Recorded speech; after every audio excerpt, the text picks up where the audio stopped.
Ya udah, nyanyi dulu ya. Tahu nggak kalau saya bilang kaifahalu hadzal yaum, kalian jawab bi kaifahalu hadzal yaum khairin. Nahnu bi hamasatin, nahnu daiman bi tabassumin. Itu ya. Coba dulu. Kaifahalu hadzal yaum khairin. Kaifahalu hadzal yaum khairin.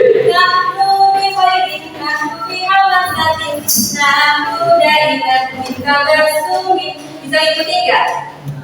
Ayo coba berbagi dulu. 1, 2, 3. Kaifahalu hadzal yaum khairin. Kaifahalu hadzal yaum khairin. Nahnu bi hamasatin, nahnu daiman bitabassumin. Absen dulu ya.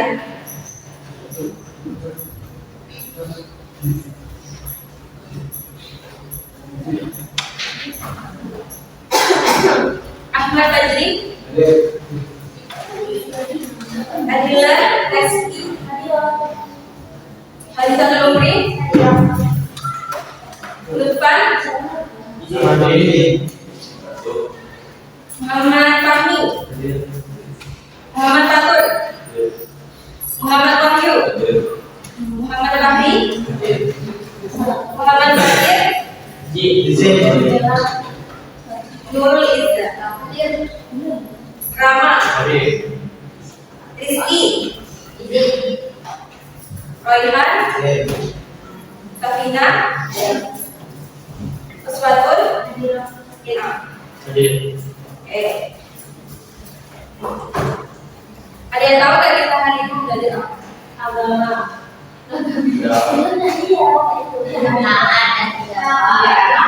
Jadi hari ini kita belajar qawaid, na'at dan man'ut dan juga idhofah. Di sini saya punya beberapa kalimat yang ada yang baca nggak? Rumah besar, siswa rajin, berubah baru, siswa mampu. Ada yang tahu nggak perbedaan antara yang sebelah sini? Beda.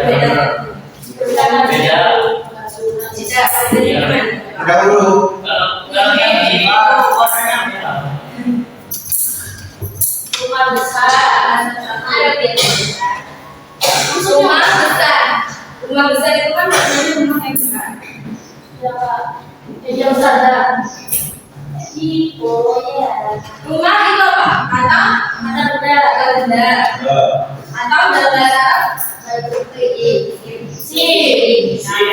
yang besar itu apa?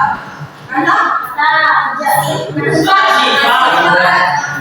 Kata sifat dalam bahasa itu apa? Oke.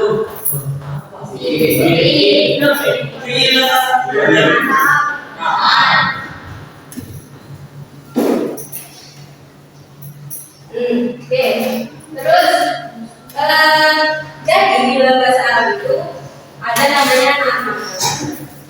Na'at itu adalah kata sifat. Kata sifat itu apa aja sih? Dalam bahasa Indonesia dulu kata sifat. Kata sifat ada janji, bisa, rajin, bisa, baru, bisa, ya, nama, ya. Coba kita terjemahkan ke dalam bahasa Arab, rumah yang besar. Bahasa Arabnya gimana? Baitun.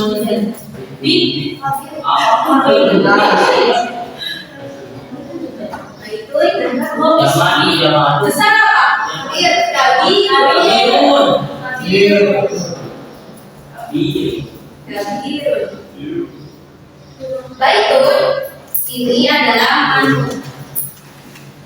Manhut itu apa? Manhut itu adalah kata yang disifati. Manhut itu adalah kata yang disifati. Kalau anak tadi apa? Kata sifat.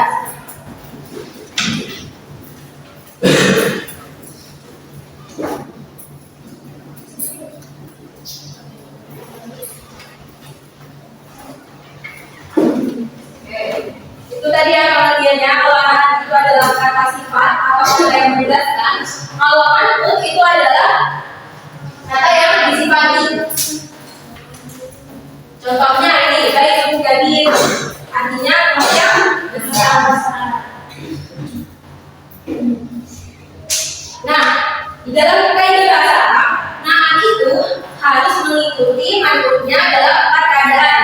Coba dibaca yang pertama apa? Dari jenisnya, mudzakkar atau muannasnya. Jadi,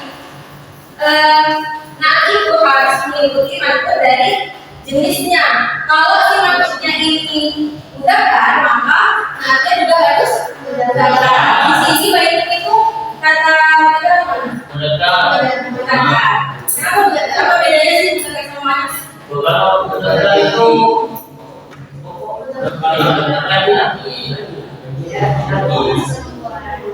Ya. pokoknya anak satu dia biasanya Yang ada tambah dua. ya. Jika tidak ada tambah dua berarti dia mudzakkar. Mudzakkar. Nah, dia juga harus mudzakkar. Jadi pakainya kabir menunjukkan kabirun. Kemudian yang kedua, dari jumlahnya apakah dia mufrad, musanna atau jamak. Di sini manhutnya dia kata tunggal, ganda atau jamak.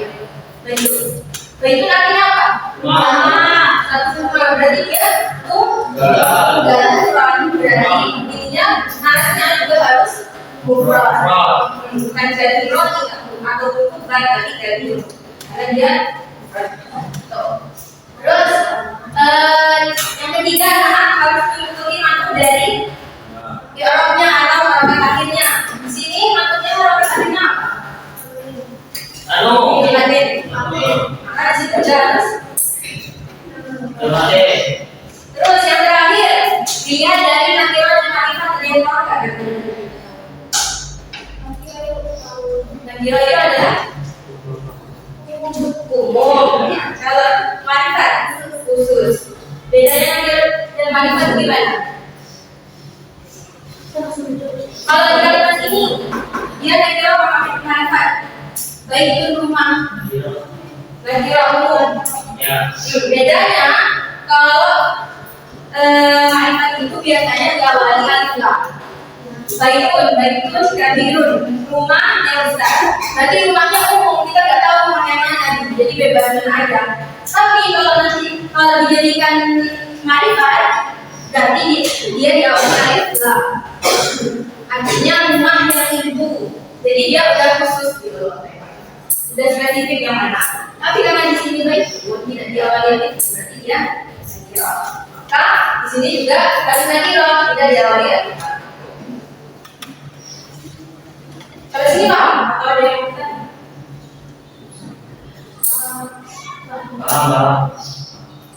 Itu benar. Ini ada contoh yang lain. Yang pertama yusolli al-muslim itu fil masjid. Nah, maksudnya yang mana nih? Kata yang mana?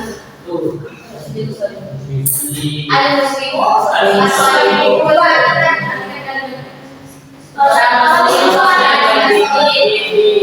orang-orang muslim yang soleh itu katanya al-muslimu as-salimu. Coba kata al-muslim itu yang pertama tadi itu apa? Mudzakkar muannas. Mudzakkar maknanya yang soleh juga harus mudzakkar.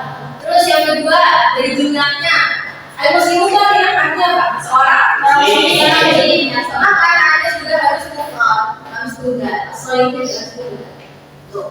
Terus dilihat dari jawabnya apa tadinya? Ma. Maka ada juga. Yang terakhir, dan jawab apa tadi?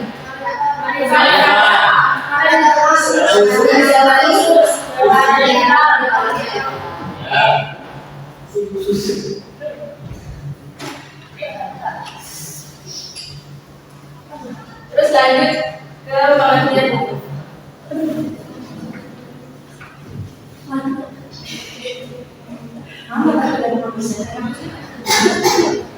Harusnya ini dapat.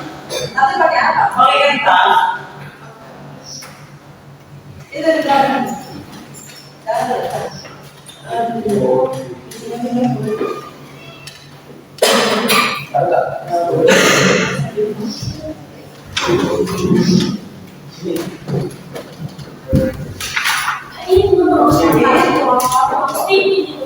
Iya.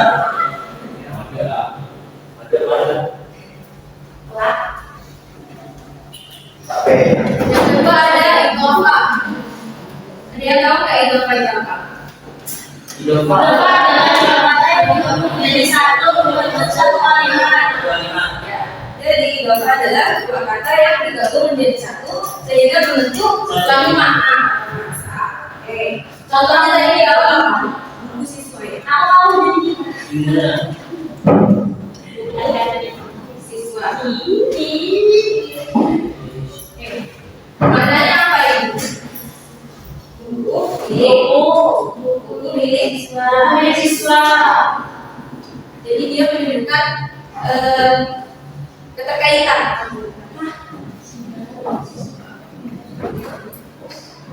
Nah, di idhofah itu terdiri dari dua unsur. Coba diperhatikan, idhofah terdiri dari berapa unsur? Dua.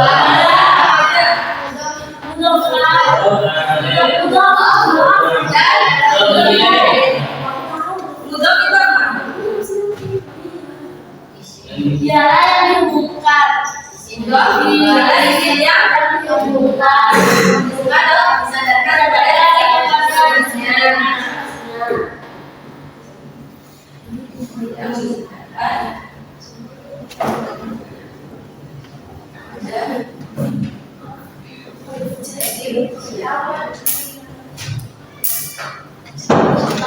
Kalau kita ini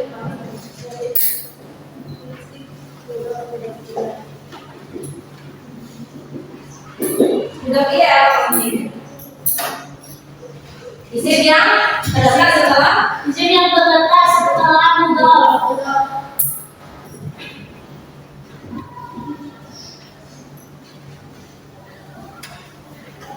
Contohnya tadi buku siswa, bahasanya kita siswa. Kita bertolik, kita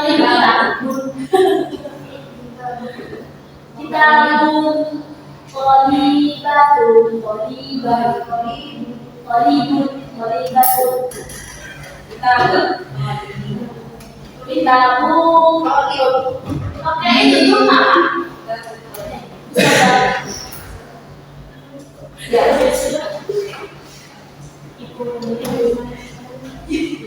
Nah, kita lihat syarat-syarat dari mudhaf dulu. Syarat-syarat dari mudhaf. Syarat-syarat dari mudhaf apa aja? Tidak boleh berdiri di antara. Di sini mudhafnya yang mana? Kalimat yang disandarkan yang mana? Kalimat ini. Mudhaf. Yang disandarkan kepada isim mulanya. Ya, sudah boleh.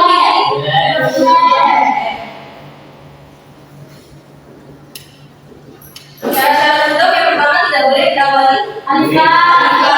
Jadi bukan alkitab, bukan kitab. Tidak boleh ditabdil. Jadi kitab bukan kitabun ya. Terus yang terakhir, apabila katanya menggunakan saling atau nantinya, maka dunia dibuang karena disebut sebagai pengganti. Kalau kita mau bilang dua buku itu milik siswa, gimana?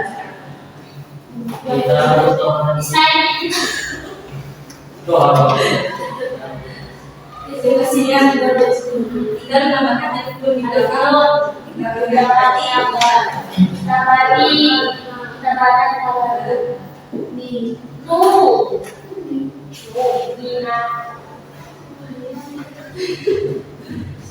Coba dilihat caranya.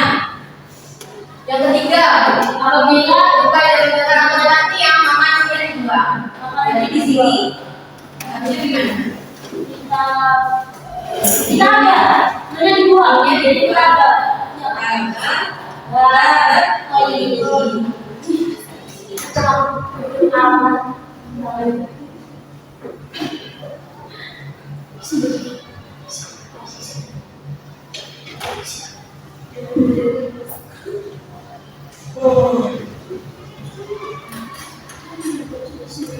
Kemudian cara-cara untuk ini. Caranya apa? Harus dibaca atau betul. Jadi di sini harus tunggal nilainya harus kasroh. Bukan kita toni itu. Oh jadi wajib kasroh. Wajib kasroh. Wajib kasroh. Oh bisa ada.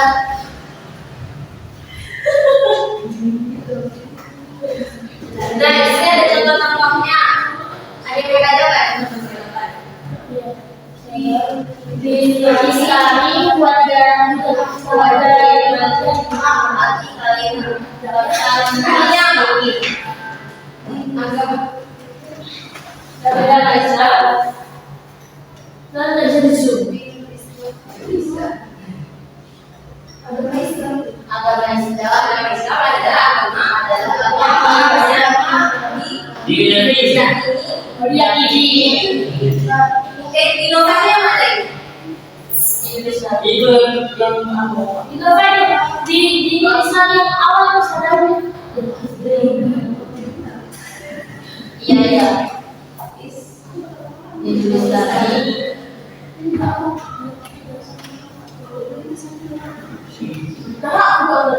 Mudahnya yang mana?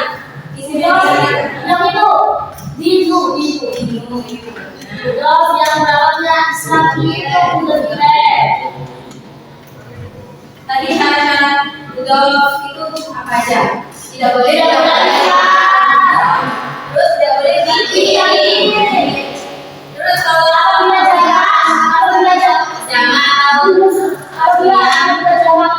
kesnya makanya dia sampai dulu ketemu lagi. Terus syarat dari mudafnya tadi harus belajar. Jadi di sini sekarang. Ya kan kita baca. Nah, di sini ada makna idofa. Jadi idofa itu bisa bermakna yang pertama itu fi. Salat Jumat. Tapi dalam salat Jumat maksudnya itu adalah salat di hari Jumat. Dimana idofa itu bisa bermakna fi. Terus yang kedua bisa bermakna li atau milik untuk contohnya ada yang baca nggak?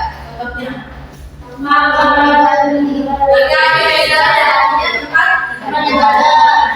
Maknanya kalau dia masuk ke yoga bisa bermakna tempat untuk ibadah. Terus yang ketiga ada bermakna milik. Contohnya di Islami agama Islam ini maknanya agama. Itu kan lucu. Iya.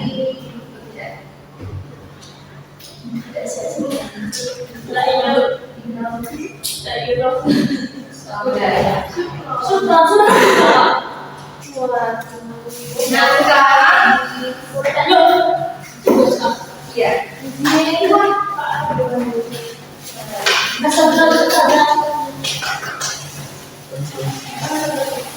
Gitu saja.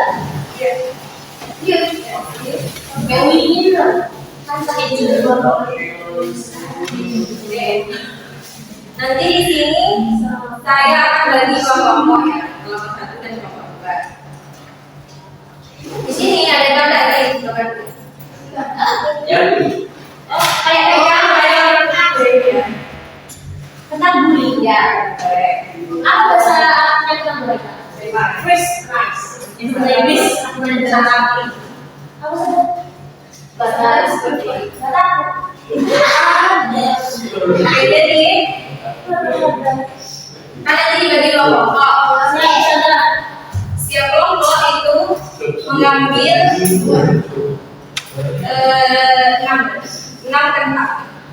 kentang.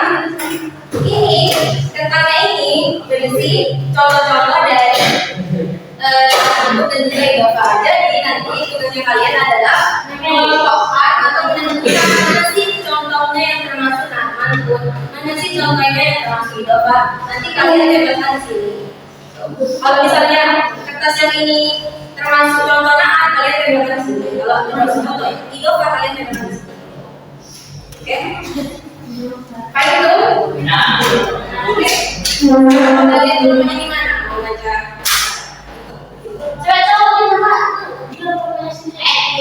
Jangan beriku aja. Beriku aja. Apa?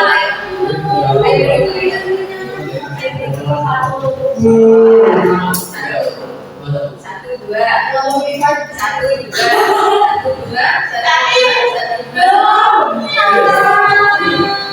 gak? Ayo. Ya, ayo dua.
Oke, jadi anak-anak hari ini kita udah belajar apa aja? Coba ada yang mau menyimpulkan nggak?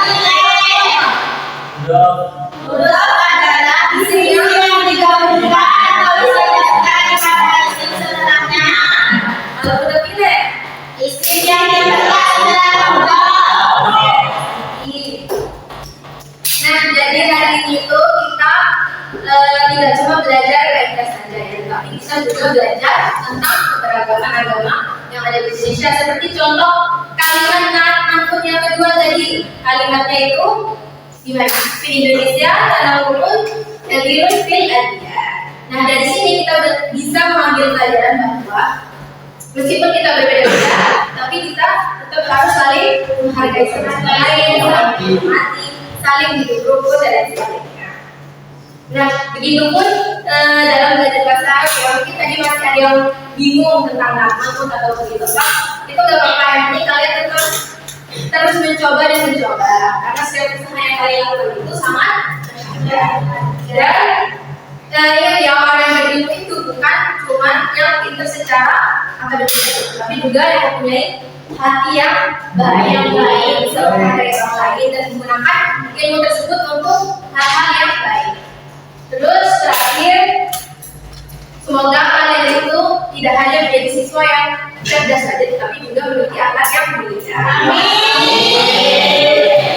Kira minal qafi Assalamualaikum warahmatullahi wabarakatuh. Waalaikumsalam.